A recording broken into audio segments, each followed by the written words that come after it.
So, Derrick, can you just talk about the mental part of what you've had to go through since that first moment in Portland when you felt some pain in the knee and then having to find out in the surgery again?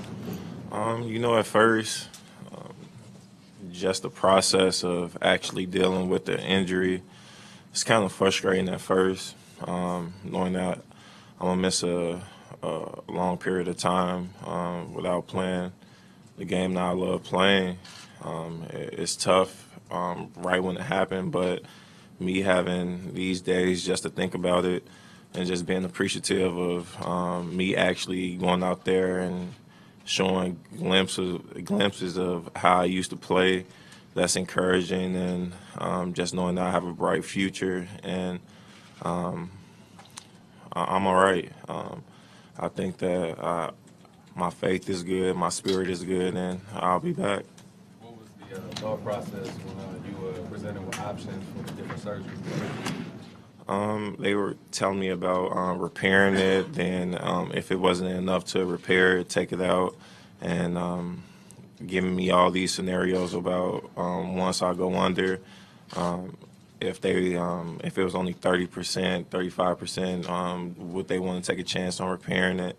And I told them yeah, but they went in and it was more than a 90% chance that they could save it. Derrick, there's a lot of people who are going to doubt that you're going to come back the way you've always played. Can you just address that and your determination that you're going to be the same player, knock on wood, down the road? This shouldn't be hard for me, not at all. I don't have anything to complain about. I think the hard part that I had to go through in life, period, is living in poverty of not being able to get what I want. I got everything I want, and I just can't play the game that I love playing. I have my son. I think he's going to be huge in this process. Me having to be around him a lot. I don't know. God want me to slow down a little bit, and me having this time and time off just to think and grow as a man, grow as a businessman. Of course, I'm a basketball player, but with Adidas and all the other endorsements that I have, we have some great ideas that were coming out, and not having the chance to really execute on them, that kind of hurt. But basketball, I'm not worried about that. In your mind, you'll still come back as the same kind of player? Oh yeah, I know I am. A better player. If anything, this should even me out. When I think about it, just an injury, if I just turned and this happened, kind of like a freak accident, I put all I had into coming back, and if this was to happen 10 more times, I'll be able to deal with it. I did all I could do, and you tell me that me turning to go back down the court, that I tear my meniscus, I'll deal with it. I put everything I had into coming back. Derrick, what do you know about the rehab process at this point? Like, have they spelled out for you what you're going to be doing over these next few weeks and months? Right now, they just telling me to come to therapy. I have therapy every day in the morning, doing that with Jen, and that's about it. They're trying to get the traveling arrangements together. I think they're waiting to after I get off crutches, but we'll have to see. Derrick, when the injury happened, what was your initial thought? Did you think it was another ACL? Did it feel different? What was going through your mind at that point? I was just hoping it wasn't an ACL. At first, that was my biggest concern, just thinking about it. We went in the back, and they actually tested my ACL, and they said everything was fine there, and they was worried about my meniscus. But for me, I wasn't worried about that. I'm just happy it wasn't an ACL again. With this injury, I'm able to get back on the court a lot more quicker, and I'm able to move around a lot more. So this should be an easier process. How did you fight through the thought process of saying, "Oh no, here we go again"? How did you fight through that? I'm cool. I'm fine. I have faith. He has something planned for me. I don't know what it is, but I can't lose faith in him, and really just knowing that my story isn't done yet. I put my life, I have everything, but the game that I love playing, and I'm going to try my hardest to get back on the court, and I know I should be out there pretty soon. Is there a disappointment when you have a team like the Heat so dominant in the East, and now this will be the third year you won't have a chance to compete with them in the playoffs, to sort of not get your shot to show, hey, if this Bulls team was whole, if I was healthy, we could be or could have been the team maybe that could have gotten in front of them? You think about it, but at the same time, I have to deal with reality. I have an injury. I'm rebuilding my leg all over again, my other leg. So, of course, you think about it right when it happens. Like I said, you get frustrated, but for me, it's a bigger picture. I just know he has something big for me. Last year you went through this process of rehabbing and going through the pains of trying to get through the injury. This year, how is it different going through the process like last year? After last year, I think this year, last year was the rehab part and the training part. It was all new to me. I didn't like it. I did it because I wanted to get back on the court, but just going through it is hell. And this year, I think it should be a lot much easier where I know what to do. I'm walking. I'm able to put pressure on my leg now. With the ACL, I wasn't able to put pressure on my leg or put any weight on my leg. I wasn't able to bend my leg until 3 or 4 months. I'm able to bend my leg right now after surgery. So this process, I think, should be a lot much smoother. You got a chance to talk to Russell Westbrook. He had a similar injury. Have you talked to him at all about it? We talk here and there. He texted me right after he heard about it, but didn't really get a chance to talk about go really deep into like how he took care of his. Do you consider around the team a little bit more with this injury? Oh yeah, for sure. Just be around, just be a leader, letting them hear my voice. I get a chance to look at a game a different way, especially if I go back and sit on the bench every game, kind of look at it as a coach and just try to learn every game. Derrick, I know this is down the road, but next summer, you'll have gone 3 seasons without playing much basketball. Next summer, would you think about trying out for that Team USA World Championship team? Or I really don't know right now. I haven't really thought about that. That would be a good idea, but if I'm not ready, there's no need. But do you think you would try to play games next summer if you don't opt for that route? Or Probably don't. I never play in the off season, and I think I never will. Is there a reason why you don't play Bulls pickup? make the playoffs. Is there a reason why you don't play pickup during the summer? I just don't like people looking at my game. I think that's when you see players' tendencies, and I don't want nobody to see my tendencies, so I don't play pickup. Derrick, if the Bulls make the playoffs, would you rule out returning by that?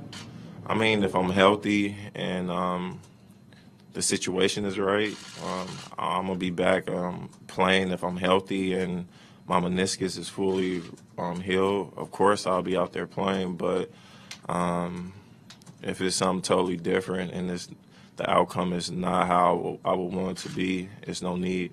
Derrick, do you consider both these injuries to be fluke injuries, or is the way you play contributed at all to both these things happening? I think the first one, the ACL, I wasn't taking care of my body like I was supposed to. So, of course, I could blame that on not taking care of my body. But this one, come on, man, like, I was having a good game. I was getting my rhythm the last 2 games that I played in. I think that I was catching the rhythm of how I used to play and just getting up them. I think I was getting conditioned more than anything for this season. And for this one to happen, just from me turning and running back down the court, there's nothing I could say about it, nothing I could do about it, but just take it, to be strong, and I'll be back whenever in a couple of months. Derrick, you talked about coming back and stuff. I mean, when you did the ACL, you knew you were coming back to basically the same core. There's a chance that this team could look a lot different, or at least a little different next year when you come back. Have you thought of that, and does that kind of make it even more difficult that this core group that's been together that was supposed to contend might no longer have that chance? To tell you the truth, I haven't even thought about that. I haven't had time to. I'm just worried about getting my leg together and just trying to cheer on my teammates that I have on my team right now. It's a chance I could come back. So just cheering them on, letting them see things on the court that I see, and just giving them advice and encouraging them to go out there and play well every game and give the game their all. That's all I could do. Did your hamstring have anything to do with that, do you think? I don't think so, man. It's just something that just happened. They say usually when you tear your meniscus, you tear your MCL or you tear your ACL along with it. It was just a meniscus, so something I just gotta deal with. But I'm used to being in this position. I've been in this position my whole life as being an underdog. Like, I could care less what people say about me or criticize my game or whatever, or how I play. How I play is how I play, and that's hard. And like I say, I could tear it 10 more times. As long as I'm playing hard and giving the game my all, I could live with it for the rest of my life. You got to adjust your game at all moving forward? I don't think so. That's the way that I play. I play a unique way of playing basketball, and I can't change that. What do you say to people say, well, Derrick, this is going to keep happening to Derrick. The Bulls should move on. What do you say to those people?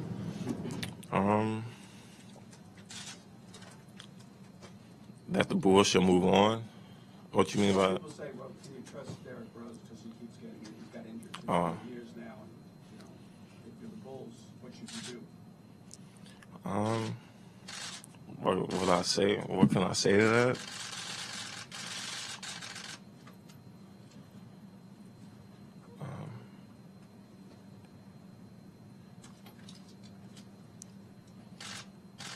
You could be a fool if you want to. Dead serious. I know I'm gonna be all right. Tibbs talked about how you've already started mapping out your preparations for next year. Is there any part of that you can elaborate on?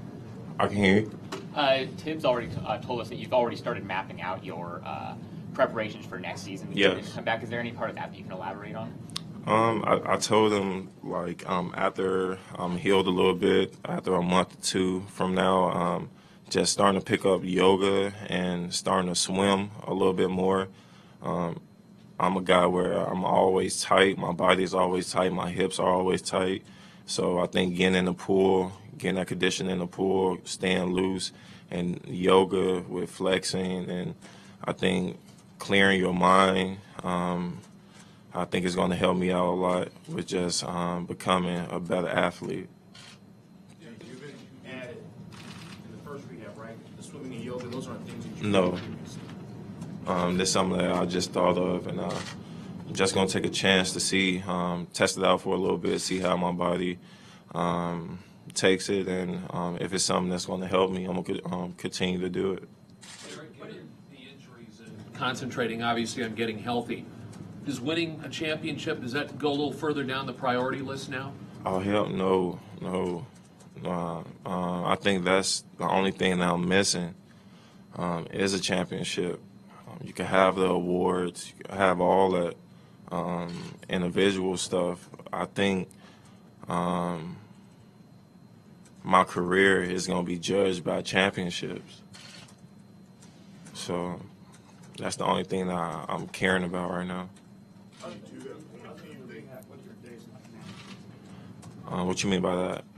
Doing other than when you're rehabbing? If I'm not rehabbing, about with my son, usually with him almost every other day, or in the house. I think after the surgery, I was in the house for like 5 days straight, didn't come outside. I wasn't able to because I wasn't able to move the way I wanted to, but it's always that way around, like these days after surgery or a week after surgery. Is you can't do anything, you can't drive, you can't go anywhere without someone knowing, so it's cool. Did you have a time after this, given all the rehab you did, say, how could this happen to me again after everything you went through over 18 months? Yeah, I think right after the injury, just being in the back, they were like doing tests on me, and from me being in the training room so much, they were kind of like moving my leg in the way, and my leg was catching, but on the meniscus side, on the inside, and just knowing what they told me like from a year ago, that when it catches something is wrong, I knew right then and there, right after the game in Portland, I knew that it was something like big that occurred, that happened to my knee. So got the MRI. They told me it was my meniscus, and like the next day or two, flew to Chicago and got the surgery. But I started thinking about like why me, all that stuff, like day after the surgery. How close did you feel you were to being the player you were, in that Denver, in that Portland game, in that stretch? That's what's heartbreaking, man. I think that I put two good games together. We didn't win any of the games, but I think the way that I performed, I was coming back to myself.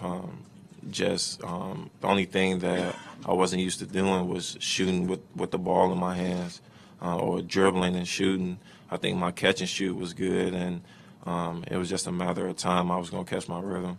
Derrick, how difficult is it watching your team right now struggling the way they are in most nights? It's hard. It's super hard just being out there with them guys, and through the time like training camp, you have so many goals that you want to achieve as a team, and you go through so many hard practices with your teammates and go through so much stuff with them, and it's kind of like you can't be a part of it anymore. Like, of course I'm a part of it because I'm going to be around, but going through the war with them, being on the court, talking basketball with them, all that stuff is over. It's hard. I could complain and pout about it, but that's not going to do anything. I got a long time until I come back, so I'd rather smile than be sad. You told us since the start of training camp that you were going to be better. You're going to be a better player than you were. Have there been any times in the last couple of weeks where you said maybe I won't be as good as I will be? I mean, that you've had to fight those thoughts? No, not at all. I believe that I'm a special player. I think people love the way that I just play. I don't try to impress anyone while I'm playing or anything. It's just the way that I play. I know I just got a feel for the game. And like I said, I know my story is far from done. I know it is. He's just preparing me for something big. You had never been basically injured playing basketball until this time. The doctors said anything why they think it may have happened these last 2 years after, basically playing the same way all the time. You hadn't been injured. No, it was kind of like a freak accident, especially this last one. Try to talk to him, the doctors, and try to hear them out here and there, but everybody has the same answer. Like, they look at the tape, they look at the film. Okay, the first one probably could have been I put too much pressure, or I put too much weight on that leg at that time, my left leg at that time, and okay, you tore your ACL. This one, you went for a backdoor pass, and you turned and try to go back down the court.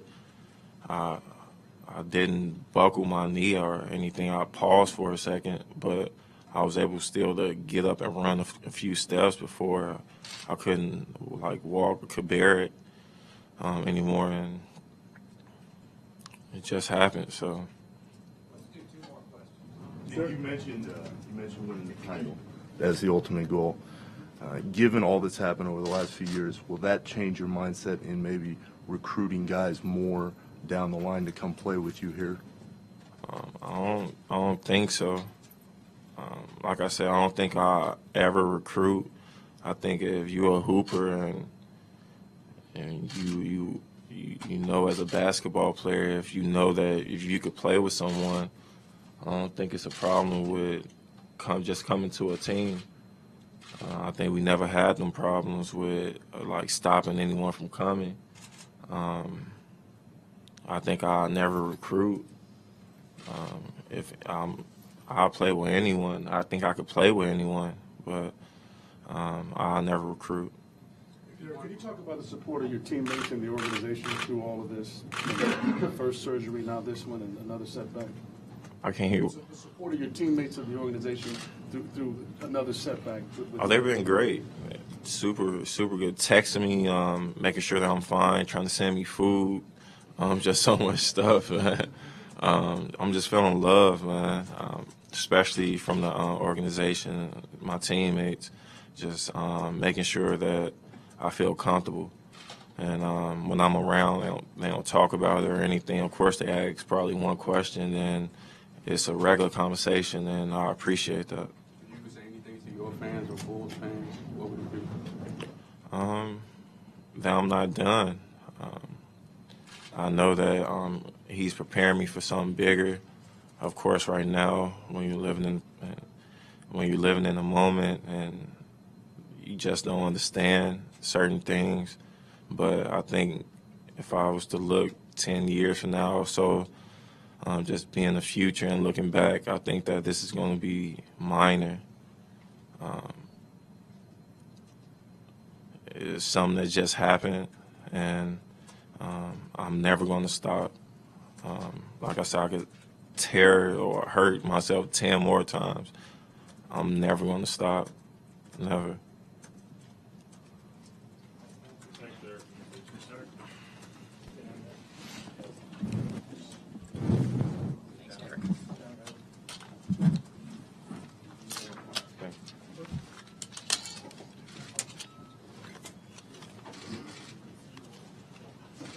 Sam, can you grab that?